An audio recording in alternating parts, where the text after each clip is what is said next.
Olá pessoal, tudo bem com vocês? Tudo tranquilo? Pessoal, vamos para a nossa aula de hoje. Nossa aula de hoje vamos falar sobre leis de Kepler. Quem foi esse Kepler, né? O que ele diz e o que é tão importante nós sabemos sobre Kepler. Então aqui é o professor Jonas Souza. Então vamos lá, porque vai estar massa a nossa aula. Então vamos lá, que tá show. Deixa eu sair aqui de frente do slide. Então vamos lá.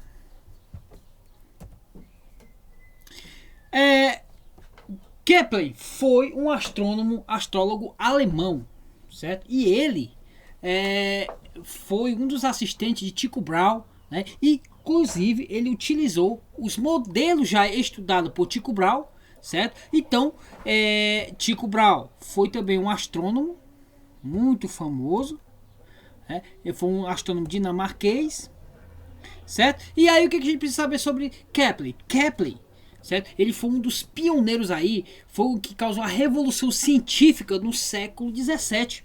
Por quê? Porque nos seus estudos, o que ele observou?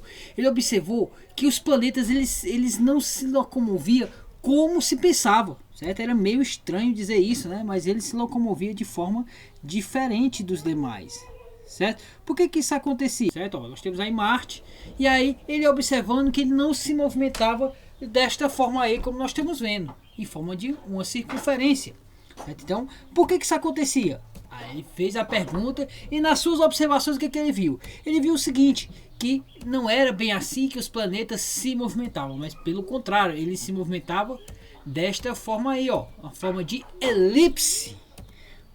Elipse. E o que seria então essa elipse? Então elipse seria, nós vamos ter dois focos aí no caso, ó. Nós temos o elipse, e essa elipse ela vai ter, ó, esses dois focos, o foco 1, certo? E o foco 2, ó.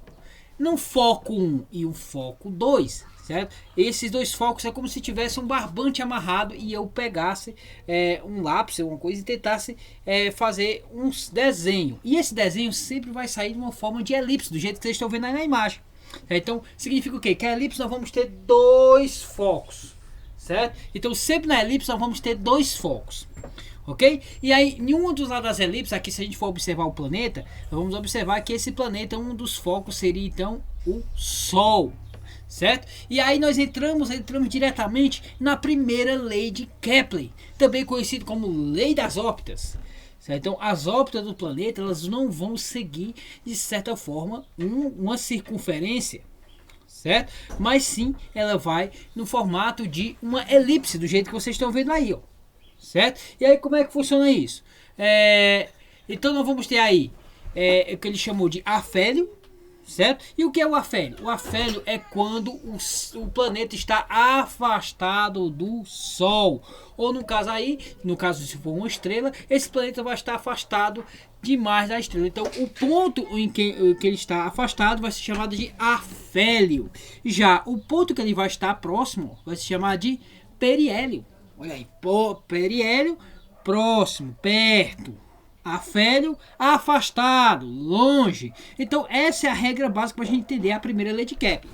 Então a primeira lei de Kepler vai falar sobre essas órbitas, que essas órbitas elas não são assim tão circular como se pensava, certo? Então ele vai ter o que nós chamamos de elipse, né? Então vai fazer movimento em forma de elipse. Ok? Então por que isso acontece? Por causa da sua excentricidade. O que é excentricidade? Excentricidade é a capacidade, certo, que o planeta vai ter de fazer essa elipse. Ok? Então, e uma coisa interessante, no periélio, ou seja, quando está muito próximo da estrela, certo? No periélio, nós vamos ter uma velocidade maior, certo? E quando ele está no afélio, a velocidade vai ser menor, ok? Então, devido a essa atração, ele vai se movimentar mais rápido quando estiver mais próximo da estrela, no seu periélio, certo? E quando estiver mais longe, no afélio, ele vai estar mais lento, mais devagar, certo? Então, essa é então a característica principal dos planetas, né? O que os planetas fazem aí. Certo? Então essa que nós chamamos de primeira lei de Kepler, ou a lei das órbitas, certo? Então, não esqueçam disso. Galera, e aí nós sempre ouvimos falar na palavra perigeu. O perigeu, o que é o perigeu da Terra? O perigeu da Terra é o período em que a Terra está mais próxima do Sol, no nosso caso, né? E o apogeu, certo? É quando ele vai estar mais distante do Sol. É o ponto da grade que ele vai estar mais distante do Sol. Beleza? Então, seguindo aqui adiante, vamos para então a segunda lei de Kepler, também conhecida como lei das áreas. O que significa essa lei das áreas, professor? E o que isso tem relacionado aqui? Pessoal, é o seguinte: os planetas eles vão levar um tempo para fazer essa translação ao redor do Sol. Todo mundo sabe disso, né? À medida que ele vai ficando distante, ele vai se igualando então nas áreas. Então significa o quê? Eu tenho, por exemplo, aí ó, o tempo que ele percorreu e a distância. Esse tempo e a distância que ele percorreu aí, ó, ele vai ter uma área que ele vai ser percorrida. Beleza? E aí essas áreas elas são constantes, certo? Aliás, essas áreas elas são iguais, certo? Então, o que a gente pode observar aqui nessa imagem? Se você observar nessa imagem, nós vamos entender direitinho o que eu estou querendo dizer. Ó. Então, quando eu venho para cá e mostro para vocês aqui, ó, que eu tenho essa área 1. Deixa eu pegar aqui o pincel, para ficar mais fácil da gente entender. Pronto, tá aqui o pincel, para a gente entender, ó. Significa o quê? Aqui eu tenho a área 1 e aqui eu tenho a área 2. O que eu quero dizer quando eu digo que a segunda lei de Kepler é a lei das áreas? Que a área 1 sempre vai ser igual à área 2. Então aqui, ó, eu tenho o planeta aqui e esse planeta percorreu esses quilômetros aqui, ó. Certo? Se eu fizer essa conta aqui, ó, essa área 2, ela vai ser igual a essa área 1, ok? Então a relação de tempo e espaço aqui vão ser praticamente iguais, certo? Então o mesmo tempo que eu tenho aqui e ele percorre até aqui, vai ser a área, a mesma área presente no apogeu aqui, ó, do planeta, certo? O que a gente vai ver aqui, ó. Certo? Então, essa mesma área aqui vai ser igual à área 1. Beleza? Então, seguindo aqui adiante. E aí, para a gente saber isso, o que eu vou fazer? Eu sempre vou ter a velocidade. A velocidade a gente vai se lembrar que sempre vai estar relacionada com o espaço dividido pelo tempo. Da área, nós vamos ter o seguinte. Vamos ter a constante dividida pelo tempo. Então, essa constante dividida pelo tempo vai ser igual. Então, a área 1 é igual à área 2. Beleza? Então, vou dar aqui o exemplo da Terra. Na Terra, quando ela está no afélio, para a gente ver a questão da velocidade, o que vamos observar? Que quando ela está no afélio, ela vai 103.500 km por hora. Já quando ela está no periélio, ó, quando ela aumenta a velocidade, vai para 110.500 km por hora. Então essa seria então a velocidade do planeta aí, do planeta Terra, em torno do Sol. Beleza? Então, o que eu preciso saber mais? Que quanto mais distante, mais devagar, né? Então, seguindo aqui adiante, vamos lá.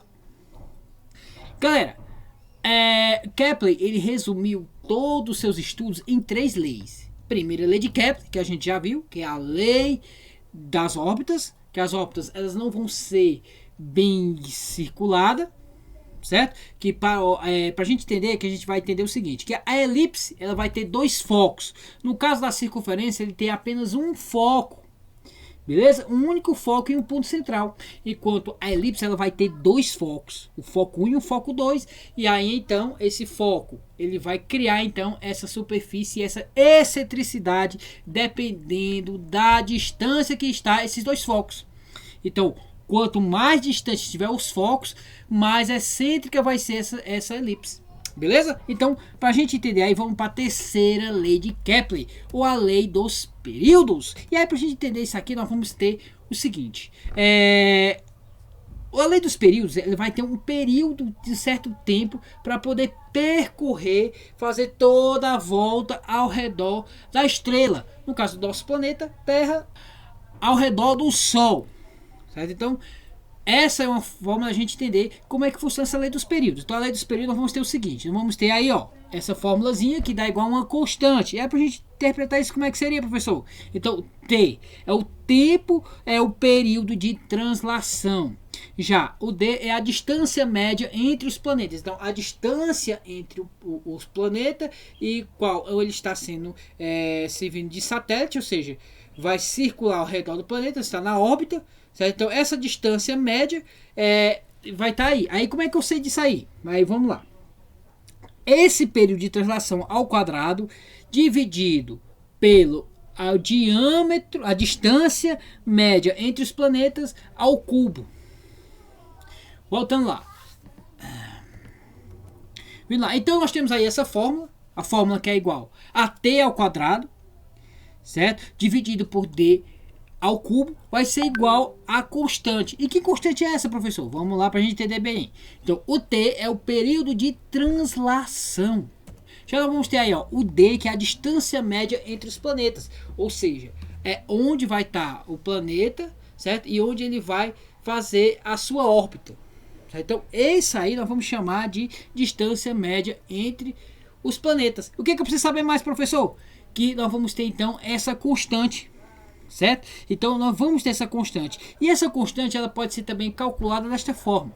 Vai ser 4 vezes o π ao quadrado, dividido por g, m e m. Aí o que é isso, professor? Vamos lá. O G é a constante gravitacional de Newton, certo? E M é a massa da estrela e Mzinho é a massa do planeta, certo? E aí, para a gente resumir mais, a gente vai lembrar que o π, ele é um número constante, certo? Com inúmeros números, certo? Então, nós vamos ter aí o π, que é 3,14, e vamos ter a constante gravitacional, que no caso aí vai ser 6,67 vezes 10 a menos 11.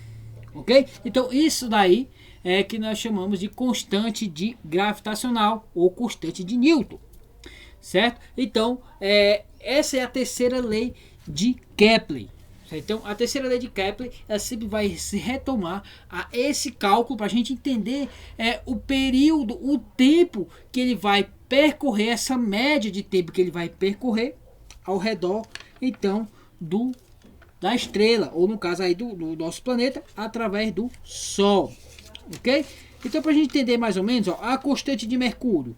A constante de Mercúrio vai ser em torno de 0,256, certo? Então, isso também vai garantir o quê? A excentricidade da órbita, ok? Então, para a gente entender o que é essa excentricidade da órbita, vai ser quanto ela vai ser, no caso aí, essa órbita vai ser achatada ou não. Porque, por exemplo, se eu tenho aqui essa órbita aqui, ó, desenhada, a gente vai ver que ela tem uma excentricidade pouca.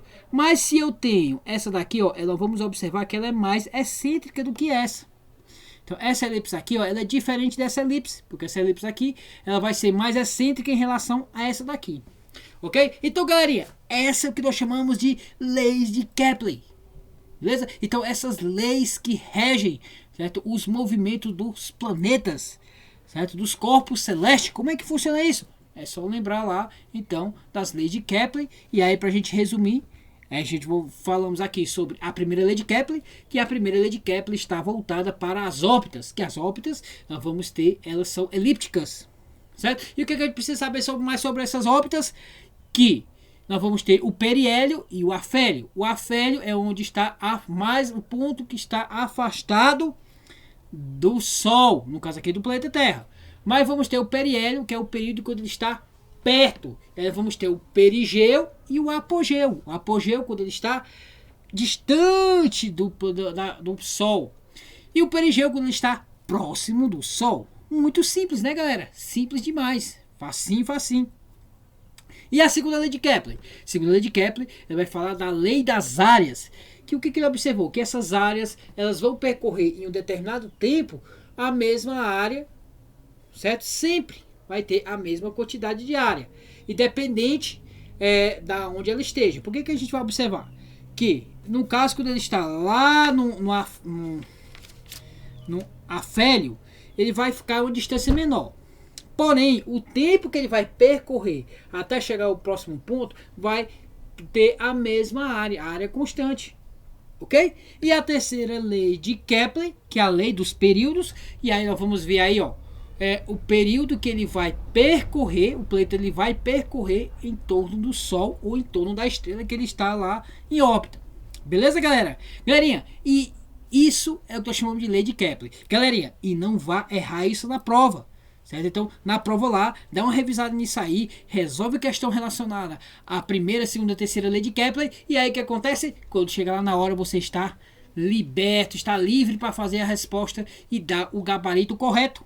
Beleza, galerinha? Então, obrigado e valeu!